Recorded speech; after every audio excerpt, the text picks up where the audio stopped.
Welcome to Down the Garden Path. I'm your host, Joanne Shaw, landscape designer and plant lover.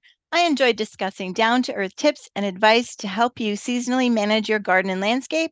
And I also aim to bring you interesting and relevant topics to educate you all about the landscaping and horticultural industry.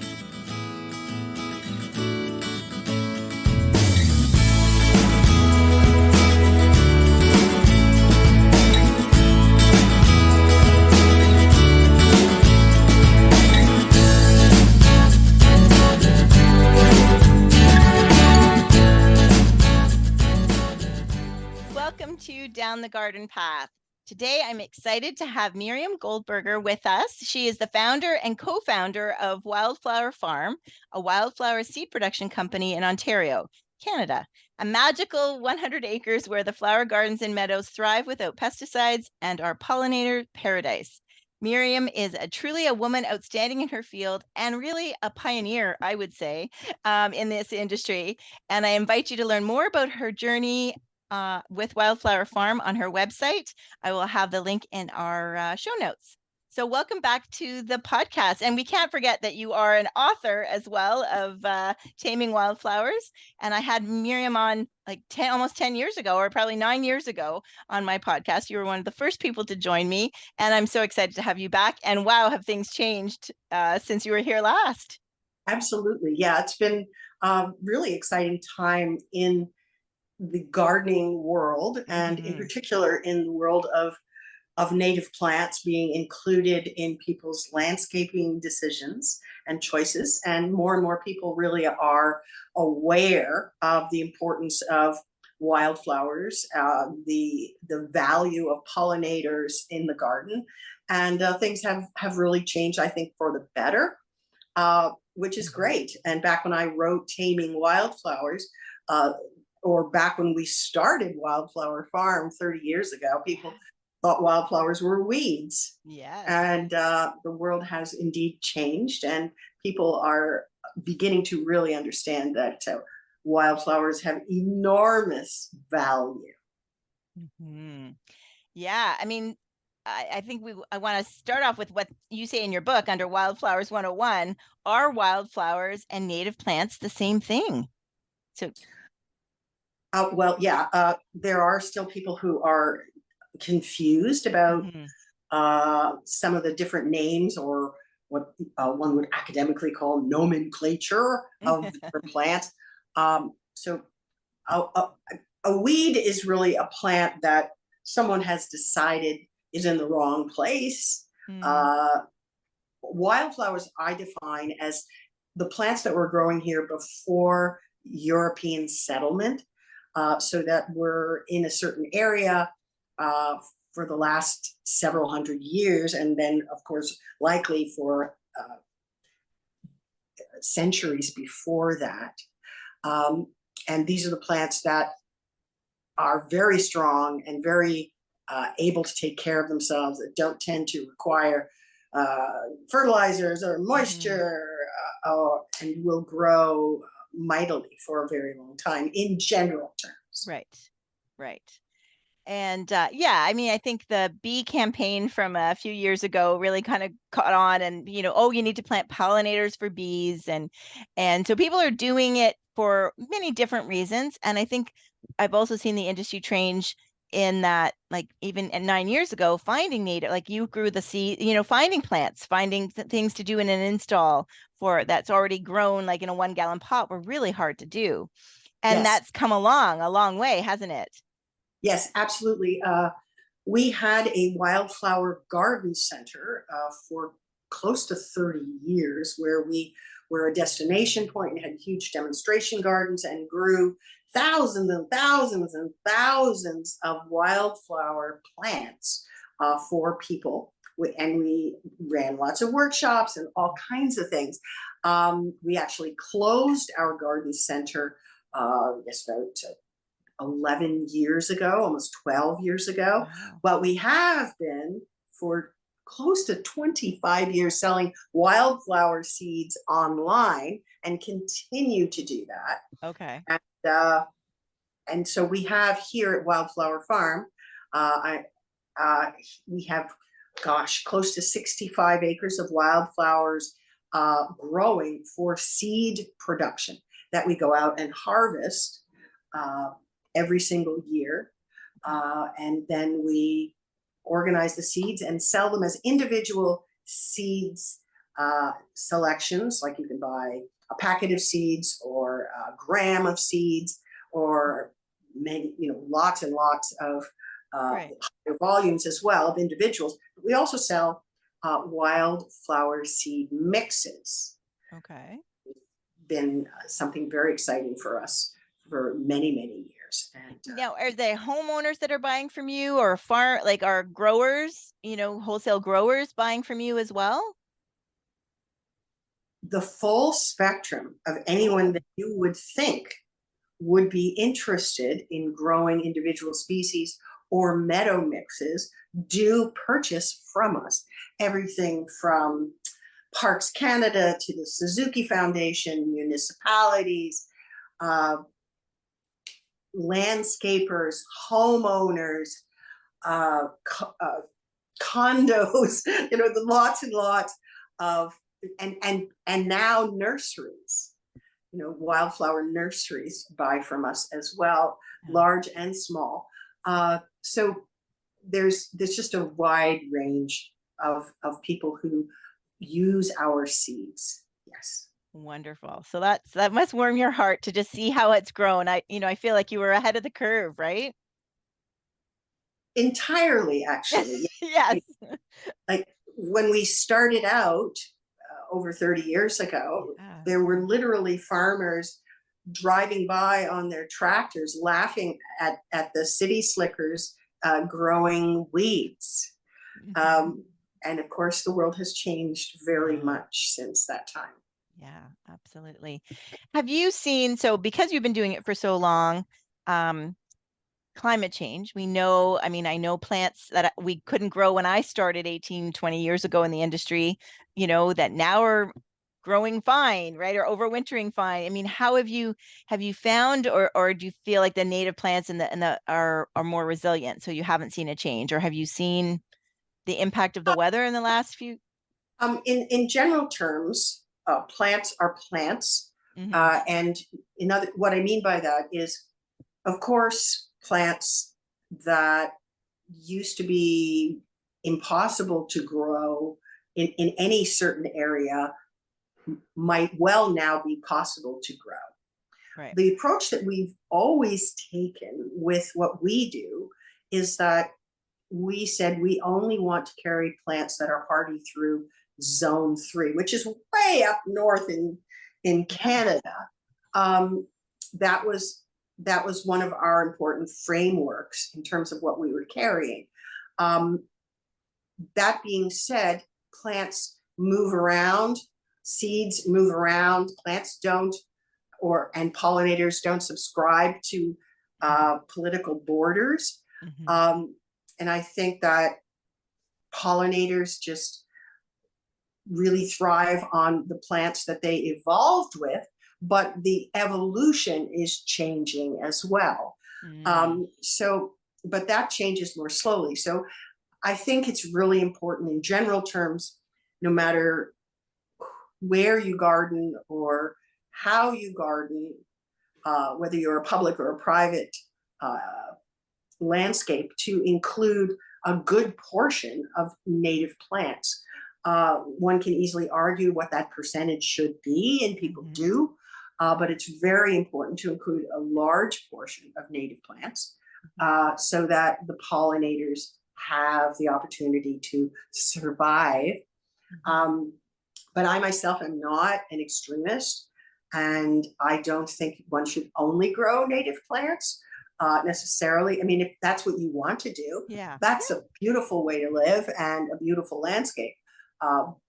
But I think it's important to keep in mind that you want to aim for a good number, a majority of the plants being native. Okay. Yeah. Yeah. So let's talk about that as far as like small gardens, and small garden design. So some, they're building the home smaller and smaller these days. And some people don't want grass. So they want to have a flower garden. And I agree with you 100%. That's how I am. I try to include native plants in as many, all my designs really. And depending on the site and depending on the client, you know, more or less type of thing. And sometimes, and I've been doing it also, they didn't even know, you know, and shrubs, same with native shrubs, like, you know, everybody got a serviceberry. They didn't know that was native. They didn't know why they needed it, but you know, it was a great shrub to include in a garden for fall color, for summer, spring blooms, for berries for the birds, you know. So you just tell them all of that and they're like, oh yeah, that sounds good, you know. And so exactly, so they didn't necessarily need to know that they got native plants or native shrubs and trees, but now they're asking for them. So now, you know, I want to include them. But sometimes space is an issue, right? So what do you recommend as far as the best approach there? Well, I think it's important to begin by saying that there are a goodly number of wildflowers that are very polite and do not wander about and are not aggressive or invasive. They simply stay where you plant them and behave themselves.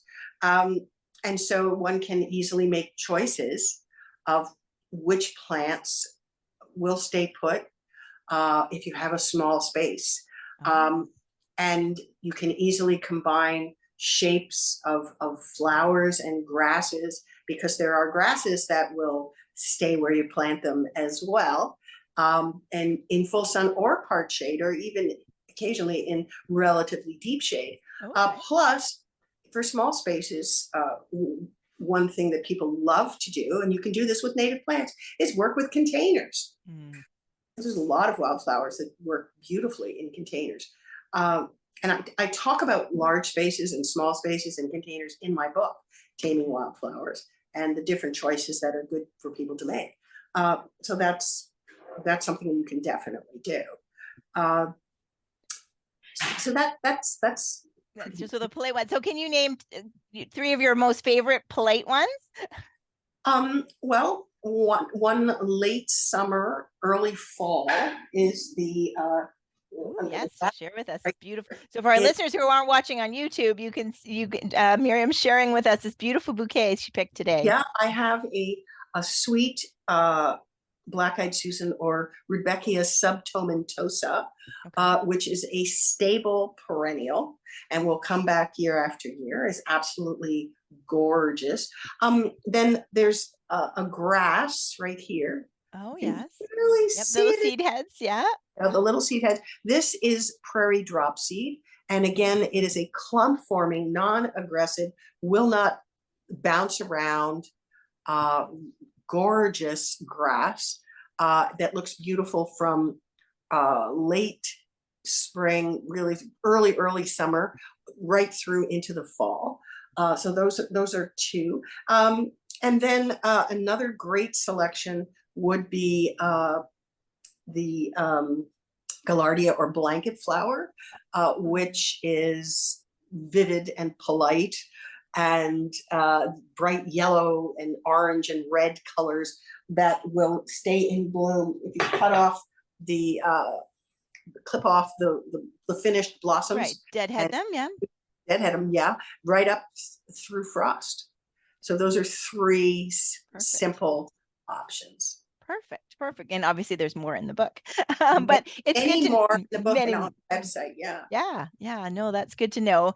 Because, and I think I love how you mentioned the season too, because that's something that I strive for, is to have something blooming or looking interesting all season, because everybody can have a lovely June garden, right? They can do that by themselves. But you know, yeah, exactly. When you have different blooms and shapes and textures throughout the season, it's very pleasing to the eye. Absolutely. And it's good for the pollinators to have something to go to throughout the season. Absolutely. Yeah. More and more people are aware that you want to have milkweed, for example, in the garden, but after the milkweed is finished, the monarchs have to have something else to eat before they make their long trek south. So there's lots of options. For example, this is the meadow blazing star. Okay. So those who have visuals can see it. Right. Yeah. So it's not, is it a liatris or? Yeah. Yep. Yeah. It's a Liatris ligulostylus, or meadow blazing star. And what's interesting is that it is the most attractive of all the blazing stars to monarchs. And this is an extraordinary example of the relationships, the evolutionary relationships between pollinators and native plants, because somehow or other, the meadow blazing star emits a scent that mimics the pheromones that monarchs are attracted to in order to mate. Oh, wow. Very sophisticated situation. Yeah. Yeah. So of all the Liatris, it is what we describe as the monarch magnet. I mean, certainly monarchs are attracted to many different kinds of wildflowers, and some non-natives as well. But this one is the supreme attractor. Really? And you must, because you see the scale of it at your, with all your land, you really know, right? Yeah, absolutely. Absolutely. You can see the difference, because we do grow, for example, the seed for, I think, 3 different kinds of Liatris, and they're all attractive to monarchs and other pollinators as well. Yeah. But particularly the Liatris ligulostylus, or meadow blazing star. Huh.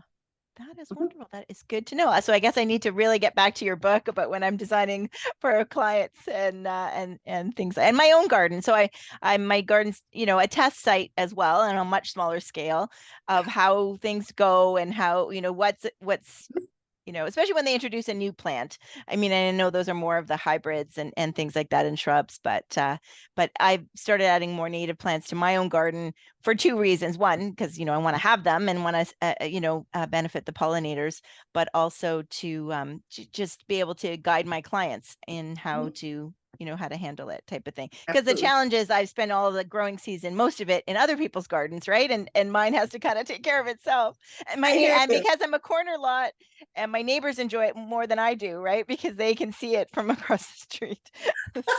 Yeah, exactly. That type of thing. As far as seed mixes, I definitely want to go to the seed mixes. So because I think that's a great way for people to try too. Now, is that something for homeowners, you think, for them to purchase to start from seed indoors, or is it something better that they would put in, let's say, fall? Do they lay them seeds down in the fall for them to germinate in the spring, or what's your recommendation for best practices there? Are you talking about for a seed mix or a meadow mix? Seed mix, let's say, because I know not everybody can do I mean, most people can't do a meadow, right? Well, depends, you can but do it on a small scale. yes, okay. We sell as small an amount as 100 square feet. Ooh, okay. Yeah, for a seed mix. Okay. Yeah, and the best time to put a seed mix down is after the first hard frost, providing you have prepared the area. What does that mean in English? That means that you have removed all the competitive vegetation from that site. If you have an idea, if you're just getting started with thinking about sowing a wildflower meadow, or growing any wildflower from seed, sometimes people start, as I did, oh gosh, 30 plus years ago, with this idea that, you just throw some Vivaldi on and get your long white skirt on and strew the seeds merrily, into the grass or on the lawn or just around. I know. And no, nix, ixnay on that approach. Not going to work. Too much competition for the seeds. Lawn tends to be very dense, not going to allow anything in. There's just lots of reasons why that is a big no-no.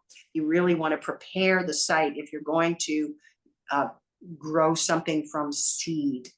I mean, there's also lots of ways to grow individual species in a more controlled situation. And I talk about that in the book, and we talk about that on the wildflowerfarm.com website as well. So the approach to growing wildflowers, whether you're talking about a meadow or individual species, isn't difficult from traditional landscaping. It isn't difficult, it's just different, is my point. It isn't difficult, it's just a different series of steps. Okay. Yeah, but you can't just throw the seeds around. Or shake, back in the day, right? Pick up a can of whatever it says on the can at Canadian Tire and just go sprinkle it, which to be honest, is where a lot of new homeowners that don't know what they're doing did. It's a beautiful fantasy. It is. It's a lovely fantasy. And if we lived in a warmer, more conducive climate, that approach can work. If you're talking about the fantasy of a European meadow, which for here in North America, those are a whole bunch of annuals. Yes. That being said, one of my favorite things is, especially if you're hankering to have more of an instant meadow, like we get a lot of people who come to us early in the spring or late winter saying, my daughter is getting married in our backyard and I want it to look so beautiful. The wedding's in August. What can we do? So we have an annual wildflower mix. Okay. That is primarily, well, it has some genuine real natives, but they're annual here. In California, they might be perennial. Right. And it also has a lot of just sweet annuals that are easy to grow and will grow happily for you. And then a lot of times people then are also saying, well, I run a real meadow, but I have this event in August. Oh. So you can grow a real annual mix, and then when the season is over, take it out, and you have a fully prepared site that has no competitive vegetation. Then you put your perennial meadow in. Okay. Now, when you say prepare site, so I would think, and native plants are tougher, or maybe I'm wrong, you can correct me. I mean, so we're removing the competition, but do we need to amend the soil, add compost, add manure? You want to remove competitive vegetation if you're growing from, so get rid of what's growing there, but don't amend. Okay.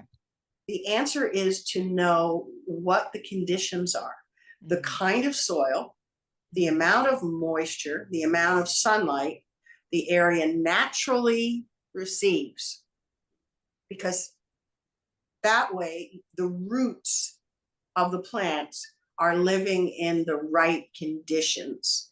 And all of our meadow mixes and all of our individual species, it's very clearly outlined, and in the book as well, which conditions they thrive in, the amount of sunlight and the plant will receive, the amount of moisture without watering, it naturally would be happy with, and the kind of soil. Is it sandy soil? Is it a rich loam? Is it clay? What are you dealing with? Because plants are happy in, all plants, whether they're native or not, really like the conditions. That being said, if you go ahead and spoil plants with native plants with extra water, extra fertilizer, extra compost, all these kinds of things, they don't like that. And my favorite story is many years ago when we were doing landscaping, we had a wonderful client living right on Lake Simcoe, and we installed this beautiful landscape by his lake and around his house. And 2 years after we installed this, and he was very happy, it looked great. He phoned us up and said, you got to get down here right away. Okay. Yeah. So we go, and the plants are twice the size of what they should have been. And he said, "This isn't what they're covering the windows around the house. I mean, it's just nuts." And it turned out he had to set his sprinkler timer to water these plants 3 times a day. Oh my God. Yeah. So anyway, if you spoil these plants, Yeah.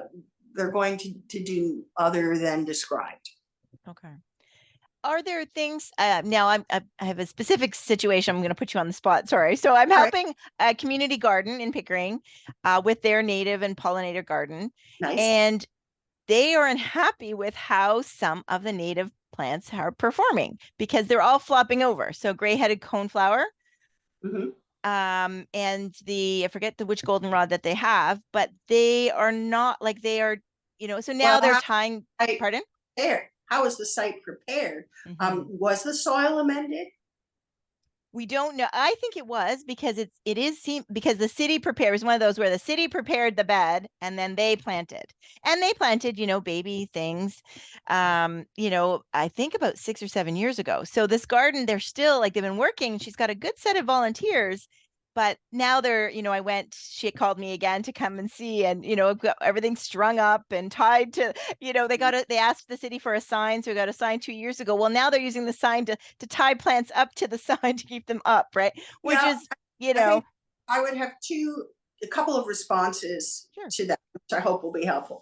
The first one is the response in terms of hindsight. I mean, there was an inordinate amount of water in our region this summer, so things responded with height. But beyond that, one of the things that in a more formal garden situation, that like the one you're describing, you can use the traditional technique known as the Chelsea chop. Yes. And so I would suggest that be integrated into the maintenance program that the volunteers have in place for next year. Yeah. And that was my advice to her as well, too. Yeah. Yeah. There's nothing one can do about amending the soil likely having been amended, except to not amend further. Right. Yeah, because a lot of times, Yeah. they'll automatically top dress with compost, and no, not in this case. No. I know. I was like, can we just anybody have some clay? Like, can we just add some crappy soil? But I do feel like that has been the issue, but they didn't know, right, when they did it. No, And the city didn't know, right? So and I think maybe it's just not the right plant for that situation too. So maybe we need to remove some of it, and that's also what I've suggested is like, okay, the stuff it's been long enough now. If it's not working, then it isn't, just like non-native plants. If it's not working, it's time to take it out and find out what will work better. Yes, absolutely. Perfect. So that's good to know, because I think that sometimes can be the trick with in what I do with our designing a mix of non-natives and natives, and we're always, especially a new garden, it's going to be amended, right? And so knowing, I think I need to make sure I know more about what native plants may work better, right? So that's something for all the people in our industry and homeowners to know.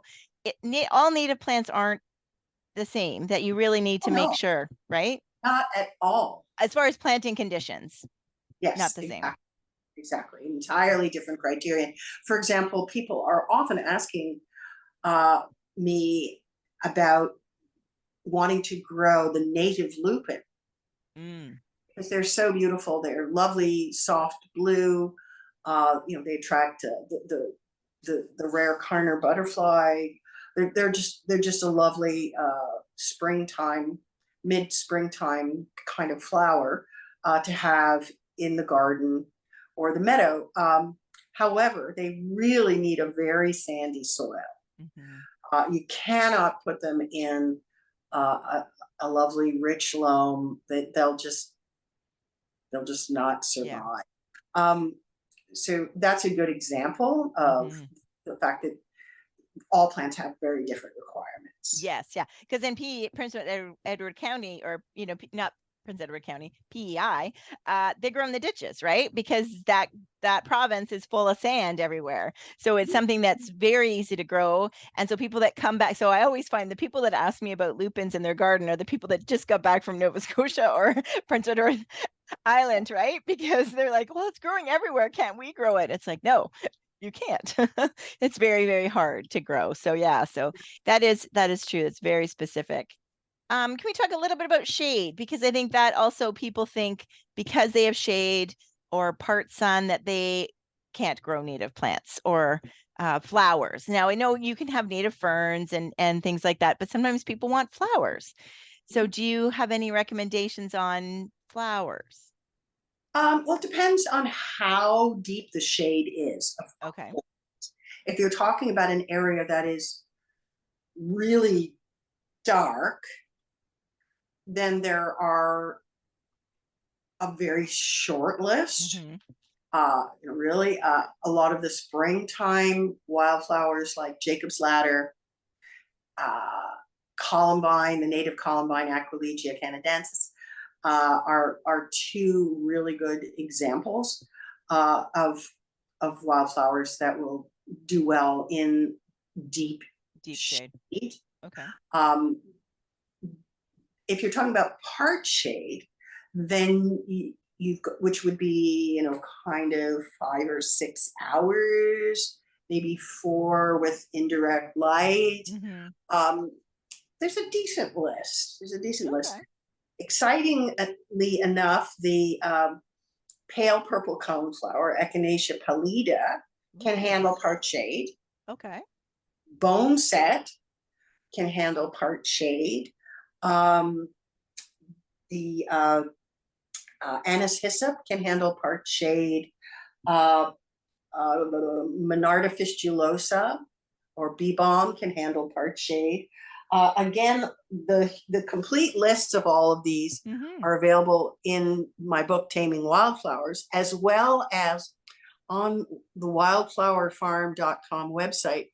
There's a very cool helping link called a seed selector tool. Okay. Seed selector tool. And if you go to that, it'll give you choices, sand, loam, clay, full sun, all the different condition choices, and which state or province, and bloom time, and height, and all this kind of thing. So you can really drill down into what'll actually work.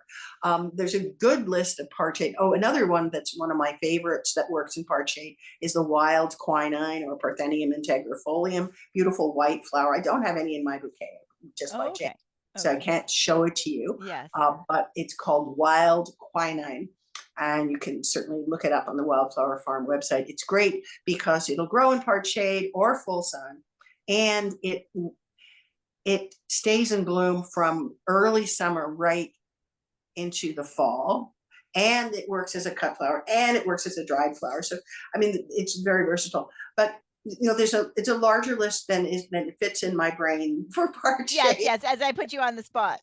Absolutely. Okay. No, that's great information, and knowing that it's all here on the website. And I do also want to let our listeners know that you're an expert, and I think and even we talked a little bit beforehand about Facebook groups and things like that. So the garden centers do what they can do, right? When you go to a nursery or public garden center, their knowledge is what their knowledge is based on what they have.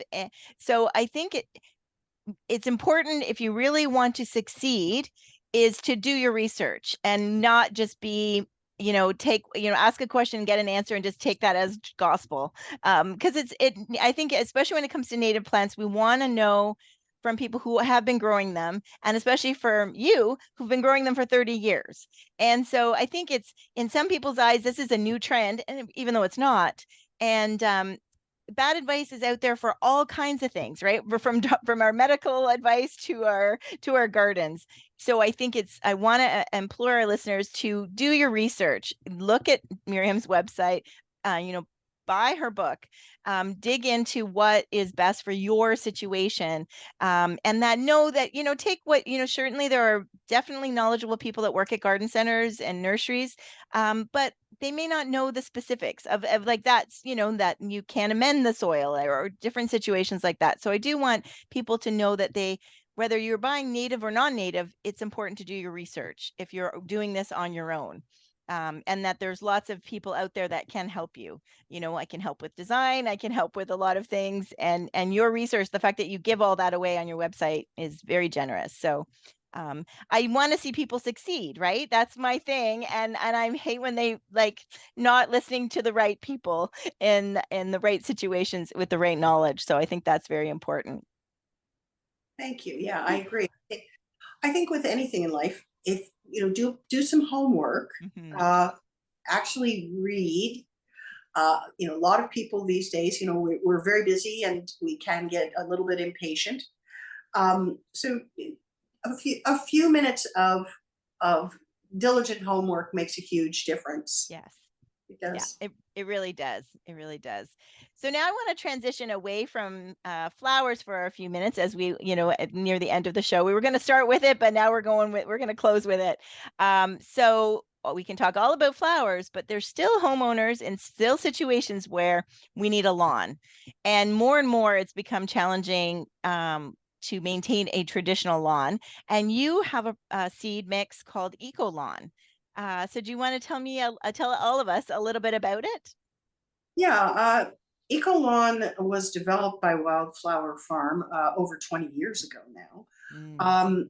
And it was originally designed as uh, a pathway through people's meadows that would be as low maintenance as the wildflowers. Um, and it turns out that our clients many years ago said to us, actually, this is like a lawn. Why can't we use it like a lawn? Mm. And so we over time decided that that would be a great way to present it to those that are interested in having low maintenance, drought tolerant uh, landscaping solutions in the same way that wildflowers are. So we developed Eco Lawn, which is a blend of fine fescues. And we developed it originally because we had gone for walks in the woods and seen these beautiful soft clumps of fine fescues growing in the forests. And we combined some of these fine fescues.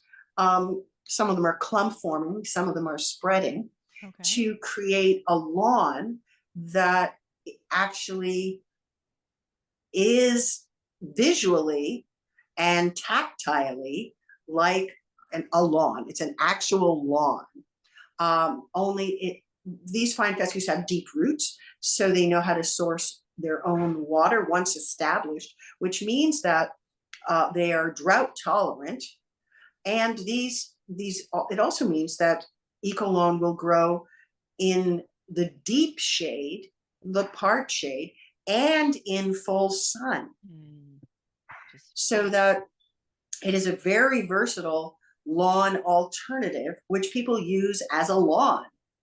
And it is a seed mix of these fine fescues. And the best time to seed it is in the fall, but you can also seed it in the springtime. Okay. And you can, over time, convert your existent lawn into an eco lawn.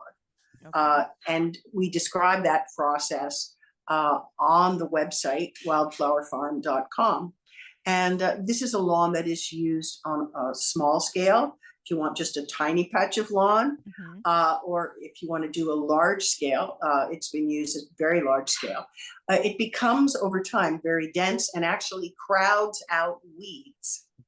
Wow. So it is quite amazing.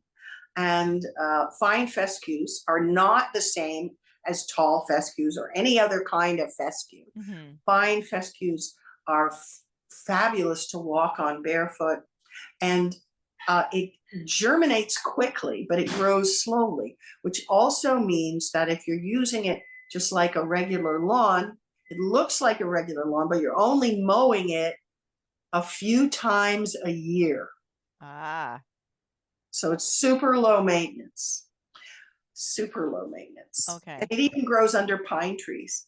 Really? Oh, and then we get asked that a lot, right? Pine, what can grow under there, that type of thing.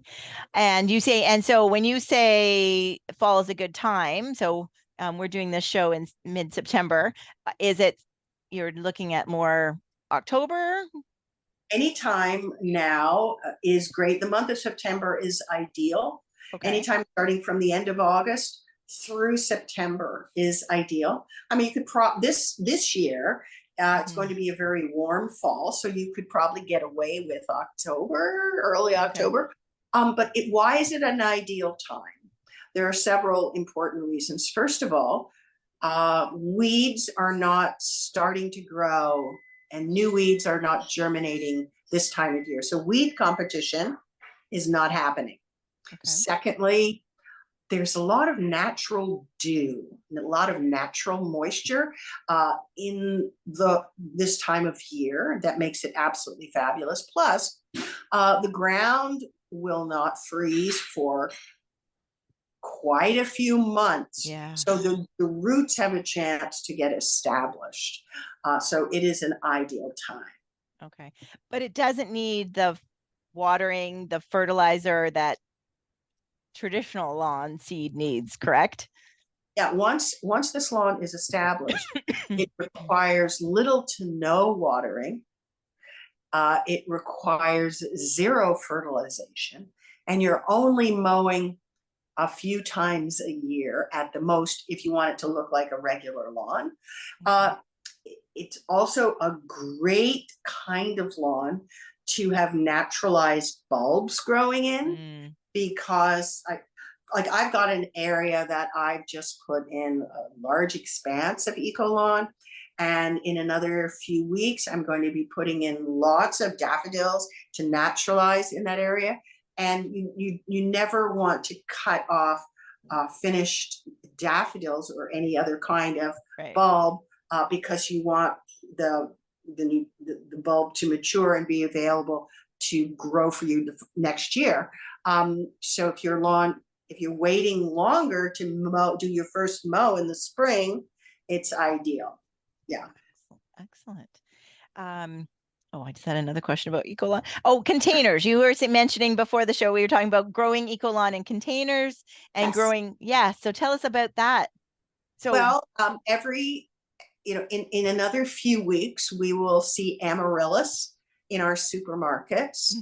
And every year I have a tradition of buying a bunch of amaryllis and putting them in, any size container is fine, but you leave enough room so that you can seed Ecolon very thickly so it looks like a mature lawn quite quickly. And so you have this beautiful lawn, lush green, vivid green lawn with amaryllis flowering throughout the winter time. Pretty nice for winter color. Absolutely. Yes, yes. And and probably in the summer outside too, probably it looks nice to have like little pots of, greenery around your other annuals. Yes, absolutely. You can use it as an edging and just not mow it. The one thing that I didn't mention is the blades are very fine, so they actually will fall over under their own weight rather than going vertical like a traditional Kentucky blue kind of lawn. Right. So you can have this beautiful, rich, lush green surround in containers as well. Yeah, absolutely. As well as an actual lawn. Yes. And that's why it can look good in a no-mow situation is because it has that cascade. I know one of my clients that had property many years ago, and I think also over her septic beds and stuff, she just, they didn't want to, it was out there and they didn't want to spend all the time mowing it. And they used Wildflower or Ecolon there, and she just loved how it just cascaded. Yeah, it's a very lovely, relaxed, lush green look. Yeah. Wonderful. Wonderful. And now's the time. So please, now's the time to order it, right? So you can get it in so that we can apply it. I have my bag ready to go in the garage. So I'm, because when we spoke earlier in the year, I bought it and to talk about this show, and you said the best time was actually the fall. So I've got it. I have a little bit of lawn that is high maintenance. I hate having to put so much work into my lawn. I want to work on my garden. To be honest, and I think many homeowners feel that way. Well, some prefer their lawns, unfortunately. Oh, absolutely. I mean, if you're a lawn obsessed person, Eco-Lawn can also work well for you because it actually crowds out a lot of the weeds over time. You can have a very traditional low maintenance look, and yet have time to work on your gardens if you like beautiful high maintenance lawns too. Yes. It's kind of all things to all people. That's right. And the fact that it grows in different light conditions, as opposed to having to buy, the shades mix for this area and the sun mix for this area, that's just beyond, right? Yeah. Really makes it an easy choice. Yeah. Okay. Excellent. So as we wind up, is there anything else you want to make sure we cover and share with our listeners? Aside from buying Miriam's book. Yeah, it really does. I found over time function for a lot of people as a great gift. As we get into more birthdays and holiday seasons, I find a lot of people buy it for that reason, for a gardening friend or relative. And I would say as you're planning ahead for whatever landscaping decisions or projects you're dreaming of, the book can be really, really helpful, as can the website. There's an enormous amount of information in there and full color pictures of lots of different projects for gardens, for meadows, whether you're growing something from seed or planning on redesigning any area. It's going to be really helpful. There's a lot of information and videos in there on how to grow wildflower seeds, so that you can learn the different techniques that we've developed over the years. Yes, so that can be super helpful. Yes, and we didn't even get into how you harvest and all the production, which I think is fascinating.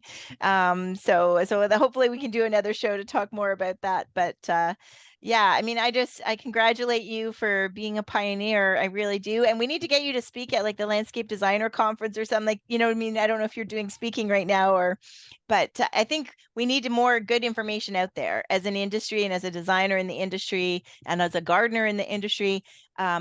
We really need somebody who's been growing, not just writing about it, but you've been growing them. So I think you've set in and growing them at a large scale. So I commend you for that, and just your vision, I think is wonderful. So I hope you have that satisfaction that you were at the head of the curve in this type of situation.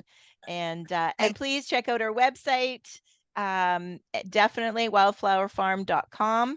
Like Miriam said, there's lots of information out there, pictures, because I know I've printed off pictures from your website to show clients when I try to tell them about Eco-Lawn, because the visual, right? And included it with their design packages and stuff to do that. So I've been a big fan for a long time, and I'm so glad. I'm sorry it took us 9 years to get back together again, but but we're here. And I thank you so much for joining me here on Down the Garden Path podcast. And I'm excited to get going on my Eco-Lawn, and I will report back and let you know how it goes. And I will do some more research with your book to further help that community garden, because it's perplexed me. So I should have gone right to you to ask your advice, but yeah. So anyway, so thank you again for joining me down the garden path, and we'll speak to you.